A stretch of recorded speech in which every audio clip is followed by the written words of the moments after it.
Jadi intinya adalah di dalam kitab Al-Madkhal ila Tarikhil Islam ya, memang di situ terdapat penyebutan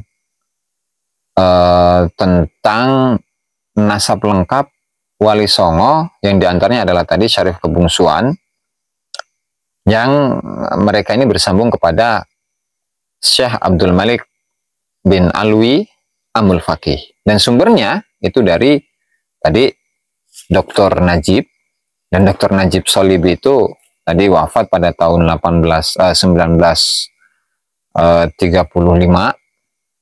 ya, di dalam bukunya. Dan sayangnya buku yang beliau tulis ini belum saya dapatkan ya, yaitu Adatul Muslimin Muru Wadinuhum. Saya belum menemukan data ini. Oke, begitu juga hal ini berdekatan juga dengan apa yang dituliskan di dalam kitab Uqudul Almas. Jadi kalau Uqudul Almas sebenarnya tidak secara khusus membahas tentang hal ini ya. Jadi kalau Uqudul Almas itu adalah satu karya yang membahas tentang manaqib atau biografi dari Habib Ahmad bin Hasan Al-Attas, di mana Habib Ahmad bin Hasan Al-Attas ini merupakan salah satu murid dari Syed Ahmad Zaini Dahlan.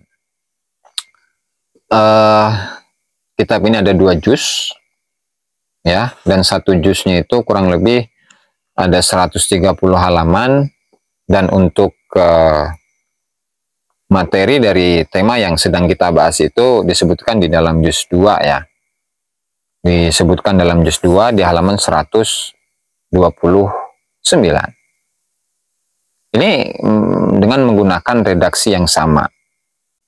Penambahannya itu alafa fi dzalika naqlan an ba'di ma tarjama an tarikhihim al-kutubi As-Sayyid Syarif Al-Ustadz Al-Kabir Syair Al-Thair Ahmad bin Abdullah bin Muhsin As-Segaf Al-Alawi Al-Husaini wa qala fi ma hamalahu ala dzalika. Nah, dan hal ini pun juga tentang nasab ya, nasab dari Wali Songo atau leluhur dari Wali Songo.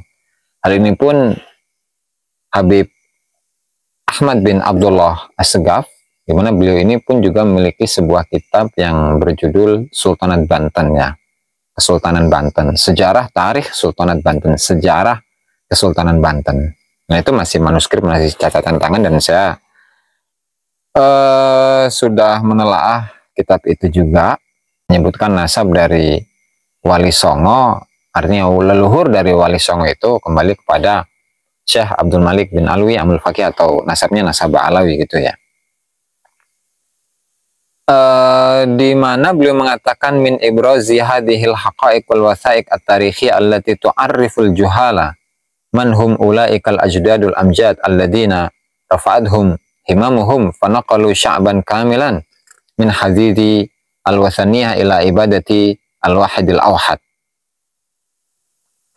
Nah, di mana kata Habib Ahmad bin Abdullah As-Segaf, kata beliau, dari munculnya atau dari kemunculan hakikat-hakikat dan catatan-catatan sejarah ini yang dapat memperkenalkan kepada orang-orang yang bodoh siapa sih sebenarnya para leluhur-leluhur itu, yang agung-agung itu, yang kesemangatan mereka itu mengangkat mereka, bahkan mereka itu mampu untuk memindahkan satu bangsa yang sempurna dari rendahnya agama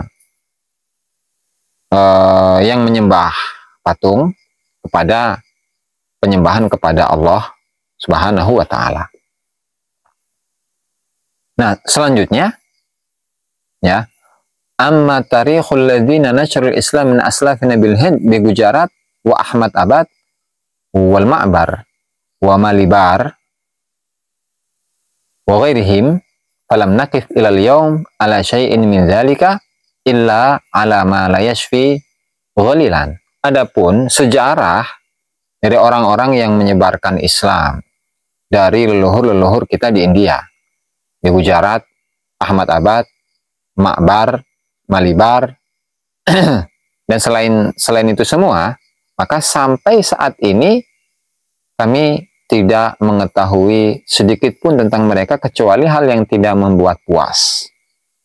Padahal ma'akathratil mutaraddidina minna ila tilkal jihad min kurunin salafat. Padahal sudah banyak atau bersamaan dengan banyaknya orang yang lalu lalang dari kita, artinya dari Ba'alawi gitu ya, dari Ba'alawi ke daerah-daerah tersebut di beberapa kurun, di beberapa abad yang sudah berlalu. Lianna mithla hadzal amr rubbama lam yakhtur lahum ahamiyatuhu bibalin wallahul musta'an. Karena hal yang seperti ini barangkali itu tidak terlintas di hati mereka akan kepentingan, akan pentingnya hal itu. Itu ya. Jadi bagaimana bisa? Ya artinya begini. Jika sejarah tentang para pendai yang menyebarkan Islam di Indonesia itu disebutkan di dalam sejarah-sejarah, buku-buku sejarah tadi, itu pun secara lengkap, bahkan menyebutkan nasab-nasab mereka, silsilah nasab mereka kepada Syekh Abdul Malik bin Alwi Amul Faqih, tapi kok sementara di India sama sekali tidak ada informasi. Ya artinya, bagaimana bisa informasi yang ada di Indonesia mengenai kelengkapan nasab leluhur Wali Songo itu dalam keadaan lengkap, sementara yang ada di India yang merupakan tempat sebelum keturunan keturunan dari Syekh Abdul Malik pindah ke Indonesia, itu di India terlebih dahulu, kok justru di India itu malah tidak ada sedikit pun informasi tentang mereka. Tentu ini adalah satu hal yang sangat muskil gitu kan. Sehingga kembali lagi kepada iskal kita yang pertama ya, bahwasanya leluhur Wali Songo yang dinisbatkan kepada Syekh Abdul Malik bin Alwi Amul Faqih dari kalangan Ba'alawi itu perlu dipertanyakan. Nah, sehingga hal ini harus dikembalikan kepada para keturunan Wali Songo. Bagaimana catatan mereka? Nah, dalam kesempatan kali ini saya akan sedikit membahas. Ya, meskipun pembahasan saya itu tidak lengkap gitu ya, lantaran keterbatasan referensi. Dan saya menemukan sebuah manuskrip yang di situ terdapat penyebutan nasab dari leluhur Wali Songo itu sendiri. Kita perhatikan salah satu itu manuskrip. Cuma saya nggak tahu ini apa manuskrip ini di abad berapa ya. Lantaran di dalam manuskrip yang saya temukan itu tidak terdapat penanggalan tahun berapa ditulisnya sejarah ini atau manuskrip ini. Nah, ini saya bacakan judul buku atau judul manuskrip yang saya temukan di bawah ini. Di situ disebutkan Bismillahirrahmanirrahim, puniko sejarah. Jadi bahasanya adalah bahasa Pegon ya, berbahasa Jawa tapi bertuliskan Arab. Aksaranya Arab, cuman bahasa Jawa. Saya terjemahkan ke bahasa Indonesia ya. Di sana disebutkan puniko sejarah Cirebon. Ini adalah sejarah Cirebon. Ingkang turun, yang turun, ing Linggajati di Linggajati. Linggasana, Kuningan, Luragung, serta ing Susukan. Berarti ini adalah sejarah Cirebon yang membahas tentang keturunan yang ada di Linggajati, Linggasana, Kuningan, Luragung. Kemudian juga di Susukan.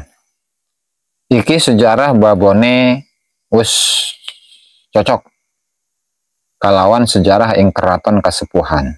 Sejarah ini sejarah babon ini itu sudah dikonfirmasikan dengan sejarah yang ada di keraton Kasepuhan. Dan sejarahnya Mas Muhammad Sa'al, dan sejarahnya Mas Muhammad Sa'al. Pekulu Kasepuhan, penghulu Kasepuhan. Syekh Muhammad Sa'al yang merupakan penghulu dikasepnya. Jadi penghulu itu adalah ya kalau sekarang ini bisa dikatakan atau diistilahkan dengan istilah kodi ya. Jadi Mas Muhammad Sa'al ini, Mas Haji Muhammad Sa'al ini adalah penghulu di Kasepuhan saat itu. Kemudian kang metu saking keraton Kanoman yang keluar dari keraton Kanoman, putra wayah kang durung kalebu, itu keturunan atau anak cucu yang belum masuk. Oke.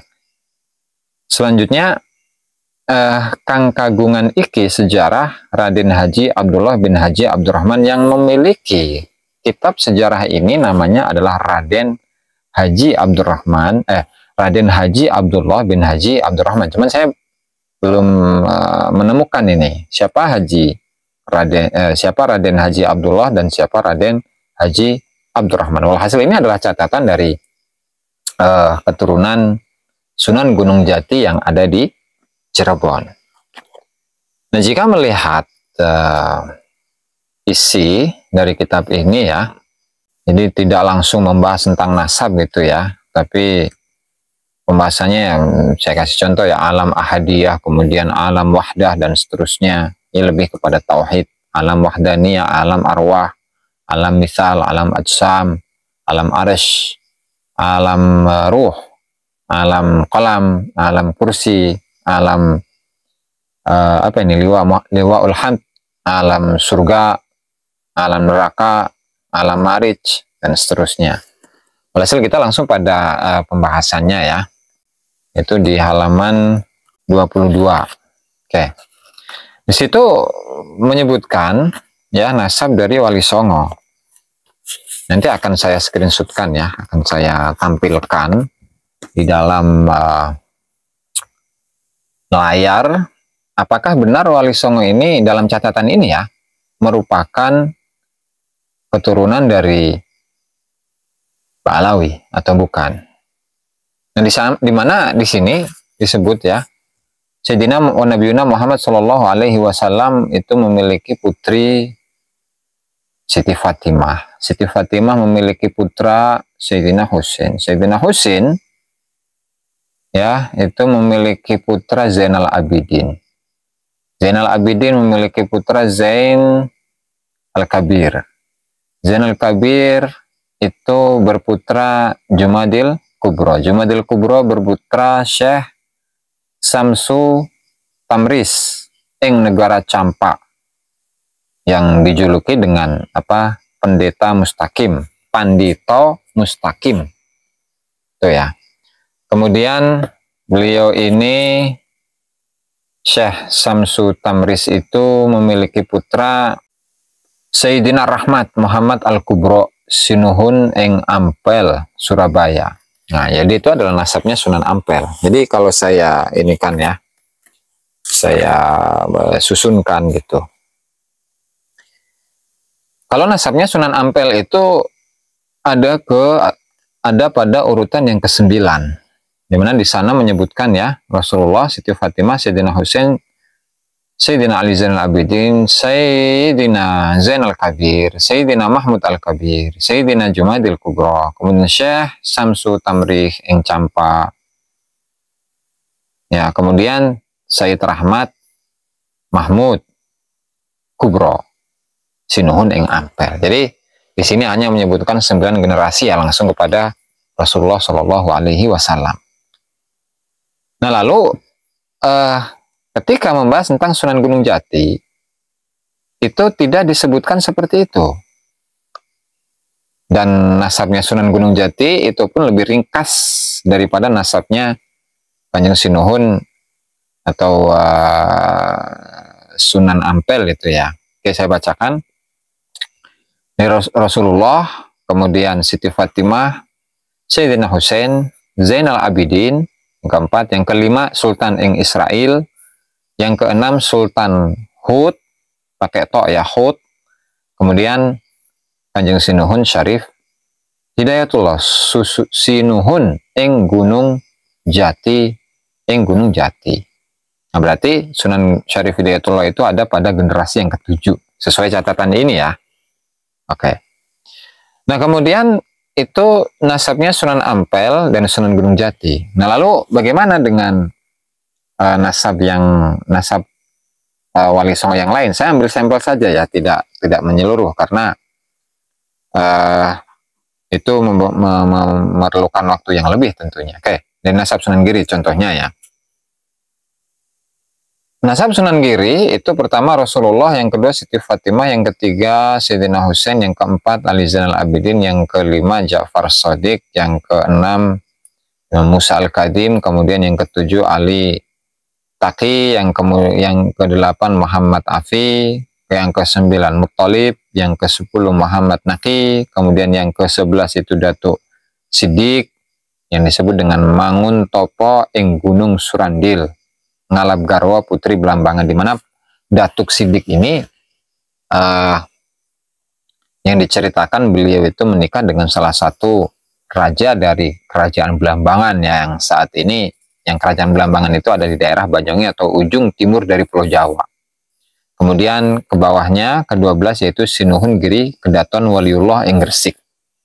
Nah, sehingga inilah beberapa versi atau inilah versi nasab dari Wali Songo di dalam manuskrip ini. Itu berarti dalam ketiga nasab, sampel nasab yang kita sebutkan, yang kita bacakan tadi, di mana di situ tidak menyebutkan nasab yang lengkap. Ya, sih dari Wali Songo kepada Rasulullah itu ya kurang lebih ada 21 atau 22, 23 generasi. Nah, sehingga ketika di sini menyebutkan hanya 9 misalkan ya generasi, atau menyebutkan 12 generasi apalagi 7 generasi, sehingga di situ terdapat ketidaklengkapan nasab, ketidaklengkapan generasi-generasi yang seharusnya. Namun ada satu hal yang bisa kita garis bawahi, di mana versi nasab Wali Songo yang ada di dalam manuskrip ini itu ternyata tidak bersambung kepada Ba'alawi, artinya tidak bersambung kepada Imam Ubaidillah bin Ahmad Al-Muhajir yang saat ini masih diperdebatkan gitu ya. Tapi yang jelas, yang lebih jelas ini ya, yang lebih jelas, ya artinya di situ ada kata kunci, ada clue gitu ya. Bahwasanya di sana, di dalam nasab, khususnya di nasabnya Sunan Giri itu terdapat kata kunci, yaitu Imam Musa Al-Kazim. Nah, sehingga wajar bahwasanya kemarin pertemuan di mana itu di Cirebon di bulan kemarin tanggal 29, ketika terjadi musyawarah atau bahsu masail mengenai nasab dari Sunan Gunung Jati Cirebon, itu bersambungnya adalah kepada Imam Musa Al-Kadim dan tidak bersambung kepada Ba'alawi. Nah, sehingga ini bisa disimpulkan bahwasanya sejarah Cirebon yang kita baca barusan itu tidak menyebutkan nasab Wali Songo bersambung kepada Ba'alawi, tapi bersambung kepada Imam Musa Al-Kadim. Dan tentu hal ini masih memerlukan penelitian, penemuan data, kemudian juga bisa kita tentukan mana yang lebih valid, mana yang lebih terkonfirmasi dari sisi ilmiah dan seterusnya. Nah, kesimpulan dari apa yang kita sampaikan panjang lebar dari awal tadi sampai sekarang, kita memiliki kesimpulan bahwasanya yang pertama adalah yang menyebutkan pertama kali tentang nasab Wali Songo bersambung kepada Ba'alawi itu adalah tadi sesuai penelitiannya Habib Ali bin Thohir, kemudian Muhammad Dia Syahab, kemudian juga Dr. Najib As-Salibi. Referensi yang paling tua yang menyebutkan bahwasannya nasab Wali Songo itu bersambung kepada Ba'alawi itu ditemukan pada tahun 1130-an, artinya ada di abad ke-12 Hijriah. Nanti kita konversikan itu tahun tersebut itu di Masehinya tahun berapa, itu nanti akan kita lihat ya. Kemudian itu yang kedua. Kemudian yang ketiga, Abdul Malik bin Alwi Al-Faqih itu informasi mengenai beliau dan informasi mengenai putra-putra beliau itu gelap.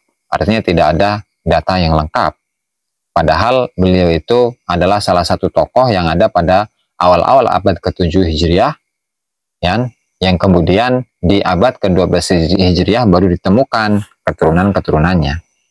Kemudian yang ketiga, yang keempat, terdapat iskal ya, bahwasanya nasab keturunan dari Abdul Malik bin Alwi Al-Faqih yang ada di Nusantara ini ternyata lebih lengkap daripada yang ada di India. Padahal India itu adalah tempat migrasi ya, dari Yaman ke India, kemudian dari India ke Nusantara. Tapi kok bisa di India itu sendiri justru tidak ada data, tidak ada catatan sedikit pun mengenai keluarga dari Abdul Malik, sehingga hal ini perlu diiskalkan. Kemudian yang kelima, bahwasanya kita harus meneliti lebih mendalam lagi mengenai Wali Songo, ketersambungannya kemana. Nah tentu hal ini kan dikembalikan kepada harus kembali kepada manuskrip-manuskrip yang lama, terutama yang ada di kalangan para duriyah Wali Songo. Nah mudah-mudahan hal ini bermanfaat bagi kita semua. Mudah-mudahan apa yang saya sampaikan di dalam konten ini bermanfaat bagi kita semua, dan semoga menambah wawasan kita semua dari sisi sejarah dan juga dalam ilmu nasab ya. Dan jika ada kata-kata yang tidak berkenan, saya mohon maaf yang banyak. Kurang dan lebihnya saya mohon maaf. Wassalamualaikum warahmatullahi wabarakatuh.